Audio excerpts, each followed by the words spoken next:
right, welcome to the Valiant Entrepreneurs podcast again this week. Thank you for tuning in again. Welcome. And on this week's show, we're going to be discussing, there's been a bit of good news from the Bank of England. They have reduced interest rates from 4.75 to 4.5, which is really good news for the property market and yeah, just generally good news in general. And we're also going to be doing a slightly different format this week. You know, we get asked many questions on a weekly basis during, our events, people messaging us, social media, and also just people reaching out to us and asking on comments on the podcast show. Now, we're going to try and answer a lot of these questions today. So welcome to the show. My name's Alasdair Cunningham. This is Tom Cook. And yeah, that's what we're all about. Welcome to the show. Why am I casual today and you're in smart?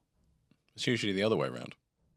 Yeah, why am I smart and you're casual? I just had some meetings this morning, that's all. Fair enough. Normally, when I come to the office, I like to be pretty chill. Because if I come to the office, I try and come to the office, shut the door and work. So I like to be pretty chill. But today, I've just had a few meetings this morning. So I put a shirt on. And I wear shirts lots. I do wear shirts lots when I'm out and about, but I like to just dress down now and again. So today you come in looking like a bit of a bum, to be honest. Why? Dress down Fridays. Dress down Fridays. Well, I've actually realised that, in this building that we're in, there's quite a lot of offices. I think we're kind of probably the only office that actually works on a Friday. Like, over the road, they're all gone. I think we're the only office that works all week. I don't think there's much goes on, is there? The amount of times we're the first ones in and then the last ones out. Yeah, we're always first in, last out. I know that. Locking out. And James as well. He's always first in, last out. So that's cool.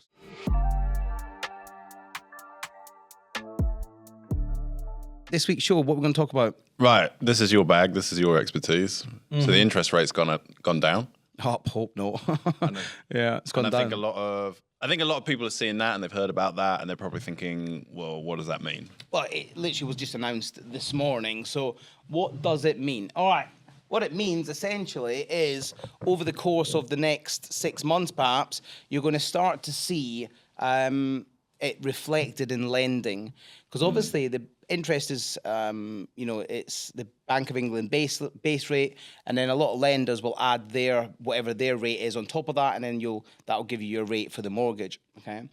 Now, a couple of years ago, obviously, then the Bank of England base rate was 0.5, 0.75, 0.25. Okay, it varied, which meant the overall lending rate was quite low. Now, 3-4 years ago, I was getting mortgages for 2%. Yeah. Like my last mortgage was a mortgage I took in 2021 on a 3-year fixed term at 2.4, I think it was. And that was for HMO. And then it came to the end of its period in Q3 of last year, and we had to refinance it because it came to the end of the product. So you have to then, change products because you have a 3-year fixed product and then you have to move to a new product. Now, you've got two options at this point. You can just fall on to the default like lending rate, or you can pick another product. Now, it's best to pick another product. We picked another product, and we went for another 2-year fixed. But the interest rate, because obviously the Bank of England base rate had changed, the interest rate that we're now paying that mortgage literally doubled. Mm. It was insane. My mortgage payments on one property went from, I think it was £864 a month to around £1,650. Yeah. And you got to say to yourself, like, look, I'm running this property as a business. It has to make money, otherwise there's no point running it. So that increase, as much as possible, is going to be, fed down the line. And who suffers at that point? And it's the tenants, because my rents are going up. Yeah. Because, okay, fine, I can swallow some of it, but I'm not going to swallow all of it because, I'm running a business. So the fact that interest rates have now sort of starting to come down a little bit is good. It's definitely good. We're going in the right direction for us. Isn't the target, don't they always Bank of England in 2%, isn't it? Yeah. It's the target. It's always the target, I think, yeah. And that's where we kind of want to be. But here's the thing, right? Now, I don't know who's watching this and what age you are, right? But, in the 80s to 90s, interest rates were in double figures. Like, at some points, they were up to 14%. Now, you might know of higher. That's the highest I know. But, like, certainly in the late 80s, they were at 14%.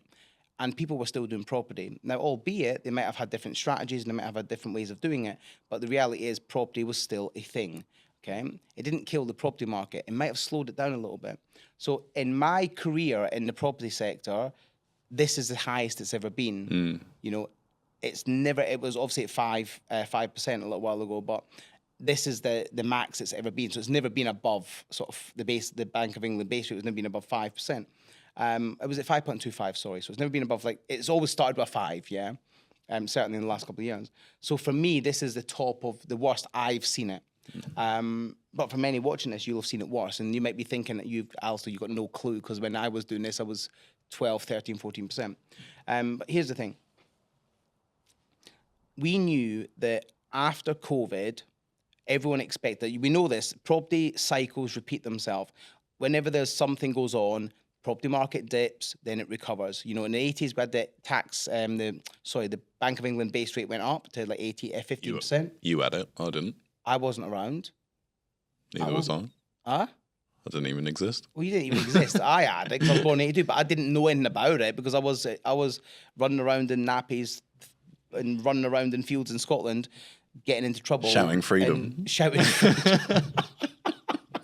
Shouting freedom and watching Braveheart. That's what I was doing. But no, that's so funny. Right, anyway, so the 80s, interest rate went high. Property markets dipped, and then property markets massively recovered up to 2008, and then we had the subprime lending disaster. Property markets crashed by 30-40%. Right then, they stabilized, then they recovered, and then COVID came out. Guess what? Property markets kept going during COVID because there was huge demand, but now, and certainly from 2001, late 2001. We started to see a slight decline in the property space. Interest rates started climbing, property prices started going down, inflation started going up, right? That slowed the markets down, right? And I looked at the rates, the average house price the other day, across the average house across the UK on a month-by-month basis. 3 months running, they've been increasing. So October, November, December, they were increasing only by like 0.5% or by maybe 0.8% across as an average. Now interest rates have come down, it's going to have positive impact. Okay. Because think about it, like I've got investors that want to buy property, but they're waiting to see what happens with interest rates because it's a massive impact on the cost of the lending. It's fine if you're buying cash or if you're doing buy refurb where you're using investors' money, that's fine. But at some point, you still have to put a mortgage on it if you decide to keep it, unless you're paying the whole thing out cash. So look, for the majority of people, interest rates dropping is... Yeah. So what happens now? So let's say somebody they do want to get involved in property. They want to get started. What the hell do they do now, especially with this interest rates coming down? Well, it's like anything. You just factor it into the cost, right? So we know that buy-to-let is being stretched. So conventional buy-to-let, where you buy a house, you just rent it out to one person on a 6-month or a 12-month contract. We know that the profit margin there, in general, is not very exciting anymore. Okay, we know that mainly because of the interest rates. Because if you just factor it in, I've got. Let me just get a calculator out and just show you this quickly. So let's say you've got your standard £150,000 home. Okay. Standard £150,000, 3-bed terraced in Bromwich, right?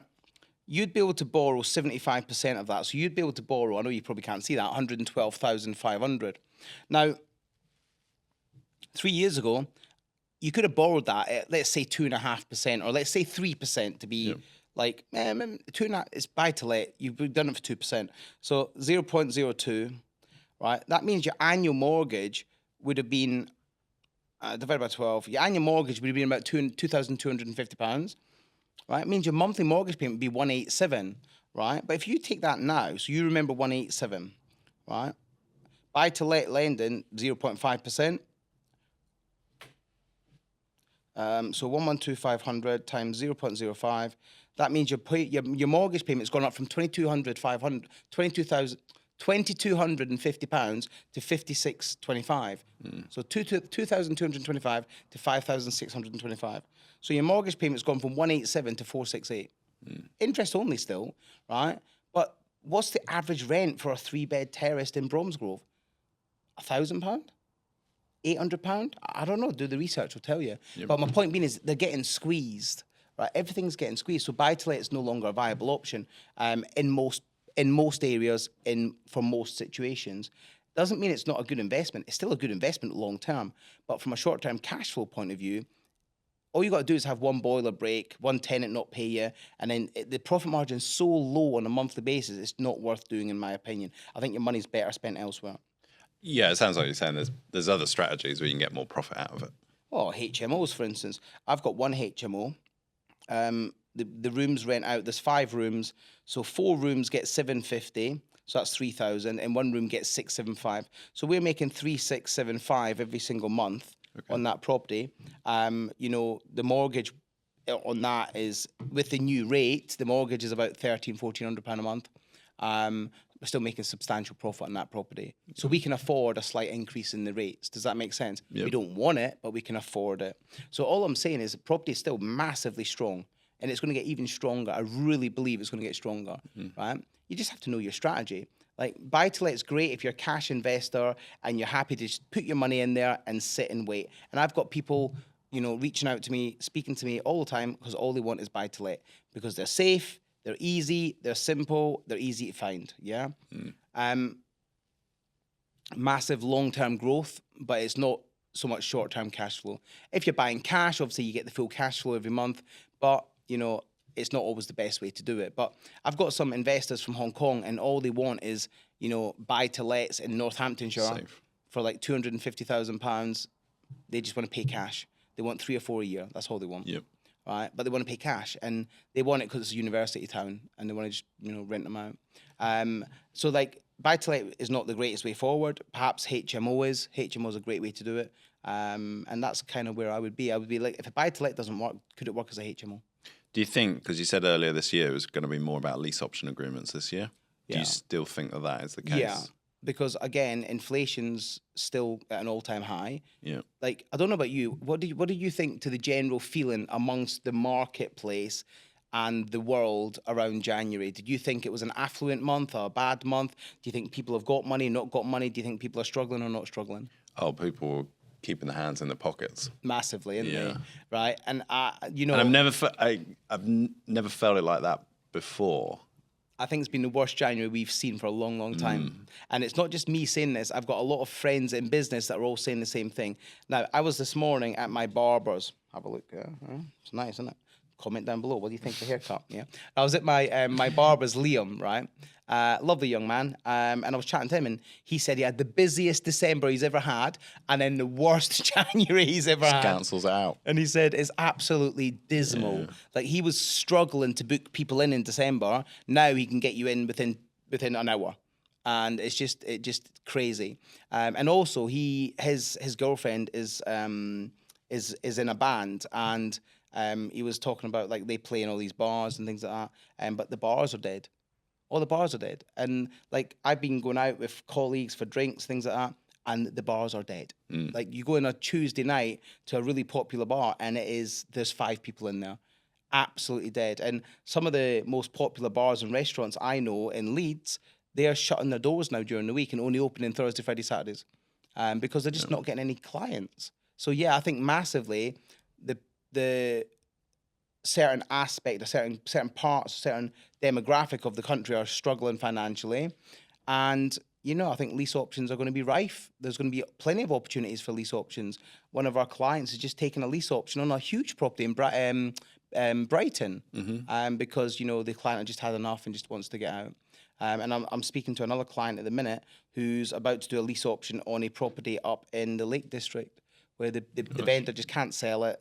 They've had enough, and it's got to the point where they need to do something to get rid of it, to get that burden off of them. Yeah. Okay. If somebody's got, and somebody else, I think, asked this question to you the other day. If they've got £10,000, they want to get into property, but they're just not sure where to go. What's their next moves? So you got 10 grand to get started in property. Yeah.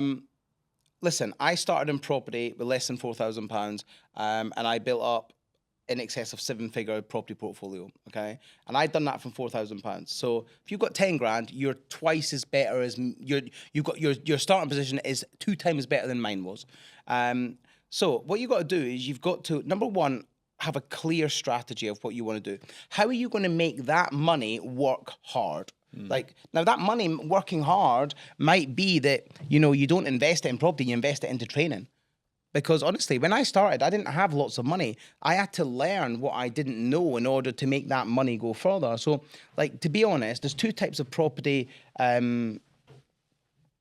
investor, shall we say. You've got an active investor and a passive investor, right? An active investor is somebody who, invests in deals such as you control or option deals, deals where they're very actively involved to get them to work, such as Airbnb, rent-to-rent strategies, and putting these properties on Airbnb and Booking.com. It's a very much active role, right? Now, if you compare that to the passive side of property investments, that's where you've got a pool of money and you're just going to put it into property A and you're going to sit back and wait for it to accumulate in value, right? You can do that if you've got lots of money. But if you haven't got lots of money, let's say you've only got 10 grand to get started in property. I mean, it's great. You've got more than I had, right? But if you look at what I did, when I started with property sourcing to build cash flow. That cash flow I reinvested into rent-to-rent deals, low money down deals, and then I reinvested that into bricks and mortar assets that I owned, right? Or that I could flip or whatever, right? Okay. So you got 10 grand in the bank. Number one, educate, please. Now, just educate, because I promise you, you do not know some of the things that I know. You might know more, but I guarantee you don't know some of the things I know. And here's the thing, right? I've got students that I've sat with for 1 hour. They've gone on to make £14,000 in a matter of days, because they didn't know something. I've opened their eyes to that, and they're like, wow, that's crazy. Let's go and do that. Aidan Doyle, prime example, made 14 grand after 40 hours of sitting with me for 1 hour, right? Because he didn't know something that I taught him, yeah? So educate, right? You don't know something. And if you sit there and think you know everything about property, you'd be an idiot. I don't know everything about property, right? You don't know everything about property. So you need to educate to learn, how can I make that £10,000 go as far as possible? Now, I get people come to me and say, Alasdair, but I've only got 10 grand. Instead of doing training, I'm going to put that into a property. And I'm like, cool, go and do it. Yeah. That's going to get you one rent to rent. How about you come and get trained? I show you how to get 10 rent to rents for that same money. That's the difference between getting trained and not getting trained. The amount of people that come to me and are like, oh, look, I really love what you do, but I don't want to invest in any training because I've only got 5 grand or 10 grand. And I'm like, great, happy days. They say, I'm going to learn on YouTube. And I'm like, cool, have fun. I meet up with them a year later, and guess what? They've probably got one rent to rent that's not making much money. But at the same time, at the same period, the year before, I had somebody who took that money and they invested it into training. They might have a portfolio of 15 properties making 10 grand a month. Right? It's a different way to look at things. So yeah, educate definitely. Secondly, understand the strategy that you're going to use, because focus on one strategy, not focusing on 5. It's too easy to get distracted. People, what they do is they say, I'm going to do property, and then I'm going to do a bit of this, a bit of that, a bit of this, a bit of that, a bit of this. Okay, so they start off with property sourcing, but then they're like, I'm doing rent to rent. Then I'm going, I've got this hotel I'm looking at. Oh, I've got this opportunity for a car park. I've got this opportunity to buy a garage. Oh, come on, mate, shut the fuck up. Just do one. Yeah. Pick one, do it, master it, make money before you do anything else. Yeah, pick one and be realistic. So you say be realistic, yes. They come to you and go, I found one. It's 4.5 million. It's my first one. And don't get me started with these people that can't even walk, but they're trying to do. I had a client that come to me once, right? He was a client, so I'm not going to name him. But he just got started in property. He hadn't even done like a rent to rent. He hadn't done anything, right? And what he was doing was he was starting with deal sourcing.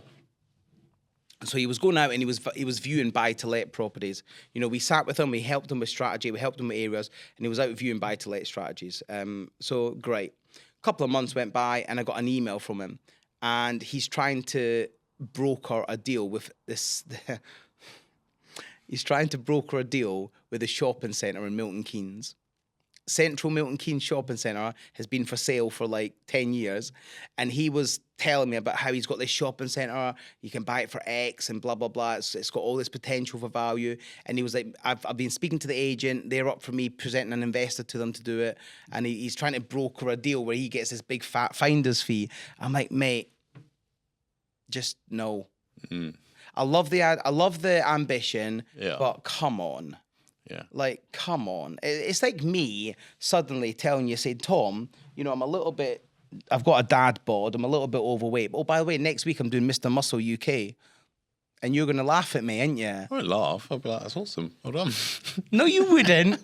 You wouldn't be able to stop laughing. You'd be like, but you're a 42-year-old dad bod, mate. I've got my underwear still in the wardrobe, if you want The last thing I want is your underwear. But does it make sense? Like, you can't go from doing nothing to doing the peak of something very quickly without, come on, there's a process to go through. Like, they're absolutely... Go through the baby steps. People are too quick to want success. You know, they think that they can come into something, it doesn't matter what it is, can be any sector of business, and they just want to get the glory. Yeah. Right? And I get it. We're all impatient. Yeah. Everyone, we're all impatient. I do get it, right? But people are too quick to want to get that result. And you've got to gradually get to that result. Right? I'm not saying it can take 20 years. I'm just saying there's a process to go through to get results. And you're not just going to, like, you know, open a door and something happens. You're not going to switch a light on and something happens. It's not going to happen, right? Like, people, you know, you have to go through a process to get results, right? And again, I've seen it so many times where people, like, they join our training programs and I'm like, okay, you know, it's a 12-month education program, 12 months of education, but they're like, a weekend, and they're like, okay, I've not got my first deal yet. Why am I not? I should be making $5,000 a month. Why am I not making $5,000 a month? I'm like, well, you've only watched 5 of the videos. Yeah. You've not even finished the course yet, buddy. Yeah. How long does it take to become a doctor, for instance? Now, I'm not comparing doctor and property investor. I'm not saying that. What I'm saying is they're both very skilled jobs and they're both very lucrative jobs. But to become a doctor and make $100,000 a year will take you years. Takes time. Takes time. To become a property investor making $100,000 a year also takes time. Yeah. There's no short, fast track apart from getting mentored, getting coached, and all you're doing is you're just speeding it up from 5 years to 1 year. Yeah, and you got the two, because you got the two types of people. You got that one person who's trying to broker the sale of a shopping centre, and they're trying to do that. They're getting frustrated because they're not getting anywhere. Then you got the other kind of person who's going, well, screw it, I'm going to watch the videos, and then I'm just going to work on selling one simple deal. Yeah, and then they progress so much faster. Which one do you prefer? Number 1 or number 2? I said number 2. Second all time. Yeah. Look at Joe. Yeah, Joe Nicole's one of our clients. There is a video on my YouTube channel with me and Joe from a few years ago. Joe, we'll put that link in the. Yeah, we'll stick a link somewhere. So Joe was a client I trained in 2021, and it took him 8 months from us training him to him getting his first deal, but he's got like 70 deals now. Yeah. Now it took 8 months to get number 1, and then he waited another 6 months for number 2, but then he's like, "Fuck it. Let's just go and get this done." So now he's got like, I think it's over 65. I know that much, but I lose count. And it's like, that's 2.5, 3 years. Yeah. What do you think is maybe some bad aspects of this interest rate going down? If you're a saver, yeah. So if you've got money in a bank and a savings account, the interest rate's just gone down. So that's the only bad aspect I see. So this is the time to go for it. Yeah. Well, it's certainly getting towards that time. Like, look, Chinese proverb says the best time to plant a tree was 20 years ago, if not then now. I mean, the best time to invest in property was 20 years ago, but, you know, you weren't around 20 years. Well, you were, but you were. Yeah, it was. Yeah, but you were like you were running around the Welsh Hill. Where were you born? The Welsh Hills. Dorset. No, I was born in West London. I was in Ruislip. Oh, you were running around London, going to parties. Up and down the pavements going, yeah, geezer. Right, pretending to be a geezer, right? But listen, at the end of the day, right, if you couldn't invest 20 years ago, you have to do it now. Yeah. So come on, like, we can only deal with what we've got. Now, you can sit here and say, oh, the interest rates are high, I'm not going to do anything, I'm going to wait. Listen, you're waiting while people are getting rich, right? You know, factor the interest costs into the loan, factor it into the costs, into the profit margin. And if the deal still makes sense, go for it. If it doesn't make sense, find better deals. Because obviously we just mentioned about it, like January seemed tough, people were struggling. There's still opportunities. There is still people with money. There's still people who want to grow money as well. Yeah, completely, absolutely. I think the biggest problem is people will use any excuse to not do something. Yeah. Right, and look, It's very easy to come up with 100 reasons why you shouldn't make a move, right? Or interest rates are too high, inflation's too high, it's January. It's very easy to come up with all these excuses. But why don't you start coming up with reasons why you should instead of reasons why you shouldn't? Just change your perspective on how you view things. Like, I don't think of why I shouldn't do something. I think why I should do something, right? So fine, interest rates are high. Fine, what can I do to mitigate that or to get around that, right? And I just find a different strategy, do something different. Maybe instead of purchasing, I do a load of rent-to-rent deals or a big lease option agreement, or, you know, find a property I'm making so much profit on, I couldn't give a monkeys if I'm paying 4.5% interest. Yeah. It's 4.5% a year. It's not like, do you know what I mean? I get it. I want to ask you this. What's the difference?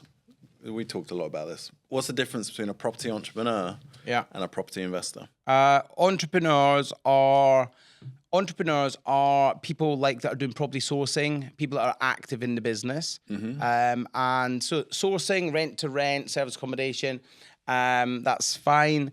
And then investors are people that are just, there's my money, I'm going to put it in there, I want nothing to do with it, I want my money to grow. That's kind of the difference. They're the hands-off. Yeah. Entrepreneurs are people that are hands-on. Investors are people that are hands-off. That's the easiest way to describe it. Nice. Yeah, Awesome. do you agree? 100%. Awesome. All right. Well, listen, hope you found that useful. If you've got questions that you want us to ask and answer on this show, just comment below. And we will see you on the next show, guys. Thanks, guys. Take care.